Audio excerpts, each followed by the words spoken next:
Hey guys, Mike Chamberlain here and welcome back to the vlog. If you're new to the channel, please go over and just click on that subscribe button. It's greatly appreciated. And also, to help the YouTube algorithm, it'd be great if you guys could give it a big old thumbs up. But my name is Peterbilt Mike and welcome to the channel.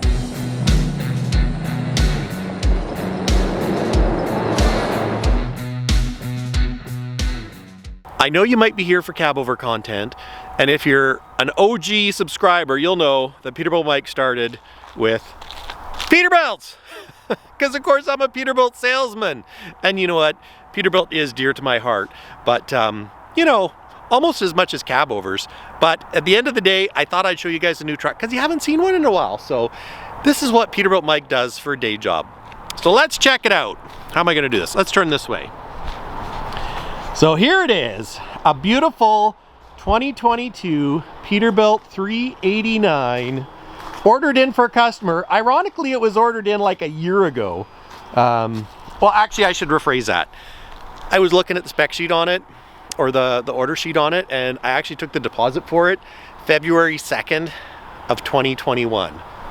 And here it is, almost February of 2022. And we're finally getting to deliver it. I'm telling you, this supply chain thing, it's gotta end soon. Can't handle it, man. But anyways, it's an absolute beautiful truck. Check it out. We've got the Peterbilt under bumper mud flaps. We've got the LED driving lights.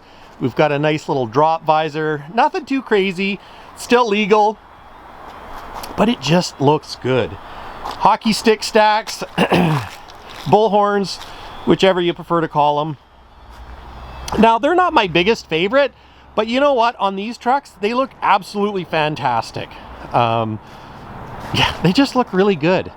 And check this out. Now, this truck does have a heavy front end in it, so we've actually got a traction tire on the front. You see it, we've got the Michelin. Don't mind that pickup. But we've got a Michelin traction tire on the front so that it can go around switchbacks. We do have the skinny fender flare so it doesn't throw mud up everywhere. Because this is a work truck. It's a low bed truck. We've got the shift air cleaner lights with penny lights. And the beauty thing with that is you can't see them during the day so much, but they glow off the air breather, and that's really cool. Now this guys, this is cool. You know what? Our body shop, the guys there are wizards.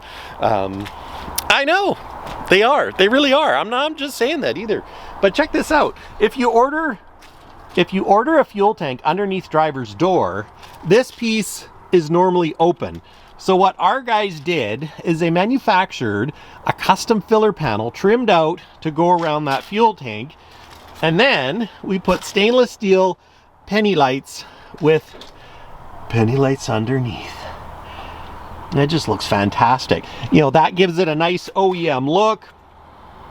We've done this in stainless before, but it is really hard to get those. And the other thing that we did for this customer, it's Ken Nicky Developments. So his abbreviation is KID, K-I-D. So we've got his name water jetted into the stack shields, and they're backlit. So at night they light up. Sleeper skirts are a little bit longer than the cab skirts, because we can. Because the one downside, and this is a real bugger, if you order a fuel tank under the door, a DPF, you don't have much room here, and you have to have enough room for the cab to come down when the air deflates out of it. It's something that a lot of people don't think about, but it's a real bugger when you're trying to you know, customize these things and put cab skirts that are the same size all the way around. So what else? We've got a custom low bed rig out from Arctic Manufacturing. We've got the chain hangers here. Now this is a logger rated cab guard, so this truck can go haul logs. It is load rated for, I believe, 59,000 kgs or something like that. There's the tag. I can't read it because I'm blind. 59,000 kilograms. So she's a heavy duty. She's a big girl. She's a tough girl. We've got the air operated D sign for low bed. Now this is really cool. It's got an external flip switch. So where's your hand, Mike? I can't see it. So when you flip it, your over dimensional sign goes up. When you flip it back the other way, it goes back down. How handy is that? It's pretty dang handy. But yeah, really nice job. Really nice looking rig out. We've got our chain hangers here. We've got aluminum step. We've got our chain trays here. Of course, your air and electrical connections. This is the heavy duty Arctic slider. Just an absolutely fantastic low bed slider. Super strong. And the beauty is when you're hauling wood, if debris falls in there, it just falls right out the other side. Poly fenders, they won't rust. They take a bit of a beating. We've got Durabrite rear wheels. Now, the front axle doesn't actually have Durabrites because this truck was ordered with the 20,000 pound beam with the 385, what is it, 385 65R22.5 tires. And the reason we did that is then that way the front end has a full 16,000 pound rating on it. If you order it with 4 1/4s, it'll have, or did we have 425s? We might have did it with 425s, because if you order it with 425s, then you have a load rating of 20,000 pounds. No, I'm pretty sure we just went with 16 springs, but you know, your front axle rating is rated for the weakest component. So if you order it with 16 springs, even though it's got a 20 beam, it's only going to be rated at 16,000 pounds. Conversely, if you get a progressive rate front spring pack that's 16 to 23, it's going to be rated for 20,000 pounds if you have the appropriate tire. So like in this case, they wanted the rating, but they didn't want the tire. So when the truck came in, we swapped the tires out. And you know what, later on, if they wanted to put a gravel box, do something else with it, it's got the heavy rating and it's just a case of putting the tires back on. So that's why we do that. But here's the low bed ramps. They've got a really nice arc to them. So you back under your bed. Whoop, Arctic has done a ton of low bed ramps. Now this one's got the heavy duty load cells on it. So these are electric scales. Of course, Holland FW35 fifth wheel. The other thing that this customer does is quite often they'll tow camp shacks or different equipment trailers for fire season and that. So it's got the pintle hitch and a rear cross member strong enough for the pintle hitch. We've got the Betts hangers. Now the reason why you want to go with these hangers on a low bed truck is so you can take them out, and you want to have your hanger in far enough so that your low bed ramp guides don't hit it.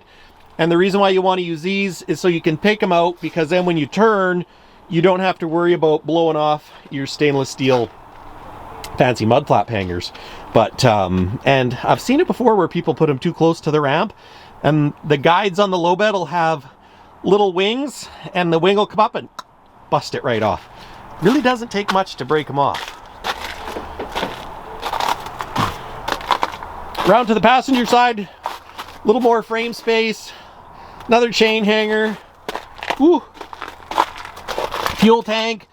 This one is a 100-gallon fuel tank on the passenger side. And of course, we've got the name cut out. And I'm thinking my lights all went off. Yeah, and you know what I think that is? I think these trucks now are so smart, they say, hey, you're gonna kill the battery, Mike. We're gonna turn the power off on you. So that could very well be on the accessory power anyways. You can see the marker lights are still on because, let's face it, if you're parked on the side of the road and your truck was dead, you'd want your marker lights to stay on. But just an absolutely beautiful truck. This one also has the wide load mirror arms. If you take a look at those mirror arms, look at how wide they stick out. I wonder if I can zoom in. Oh no, I can't zoom in. But one of the things we've done, now these mirror arms we build in-house at Peterbilt Pacific in Prince George. We extend them out for the wide loads that we can haul here in BC, because like if I go right here, you can see how much further out they stick. And we've also added another gusset. So this other gusset makes them stronger so that they don't vibrate on a guy and drive you nuts. But let's see. You can see that my accessory lights are not on. And you know, in the old dashes, now this has got the new digital dash. In the old dashes, when your accessory lights switch was on, it actually would turn off with the key. And the one thing with the new dashes that I noticed is that when you turn the key off, your accessory lights stay on. And I was like, well, that's no good, because now you got to make sure you turn the switch off. But what if it's like a timed thing now? I bet you that's what it is. I bet you the truck is smarter than me. I know, it's hard to believe, isn't it? But that truck is really smart. And I bet you if I hit the key, let's just hit the key and see what happens. Boom! Our lights are back on. So that's good to know, because we don't want to kill our batteries. Well, I mean, I guess I still left the marker lights on, but it's a good thing to know, because the one thing with these smart switches and all this technology, it takes a little bit getting used to and wrapping your head around it, but it's also handy because you can program things to come on with the key, go off with the key. You know, if you've got a bodybuilder thing where it's like, you know what, I want my drivers to say, have the accessory lights on when it's raining, so they can set it, come on with the wipers. I don't know. There's all kinds of things you can set up. So, you know, let's face it, it's the trucks are really smart now. So, but let's take a look inside. We've got our platinum interior. We've got a national heated seat with all the options. Leather wrap. Oh yeah. Just beautiful. Beautiful. It's beautiful. I really like this. You know, all joking aside, guys, I really, really do like these interiors. I just turn the fan off. We've got our smart wheel, and you know, the smart wheels are a lot more comfortable than the old wheels. This one's got the smart nav delete, so we've got gauges. I probably could have added, you know, 4 more gauges, but you got to remember, when I ordered this truck, this was like literally one of the first, if not the first truck I got with the new digital dash. So figuring out how to order your gauges, because you've got your digital gauge option, you got your physical gauge option, it was a little tough. You know, it's kind of like flying blind. It's like kissing a girl for the first time. You know, you're not really sure what to do. You're like, oh no, do I lean in? Or do you just go, Might be why I had a hard time getting girls, because it's like, but yeah, it's kind of like kissing a girl for the first time. You know, you got to ease your way into it and figure out where your boundaries are. But I don't know if that's a good analogy, but it's an analogy nonetheless. But you know what, guys? I've said it before. I've said it 1,000 times. You just cannot beat a 389 long hood. It's like some, you know, okay, the cab, not the biggest cab in the world, but that's what makes it great. The narrowness, the fact that, okay, you want to reach over and close that door? I can reach over and close that door while I'm still sitting in the driver's seat. Want to hit your passenger window? I can do that. You know, want to reach something back in the sleeper, your lunchbox? I can do that. Want to set something on your passenger seat? You can do that. You know, it's really made for an owner-operator. It's made for a single guy.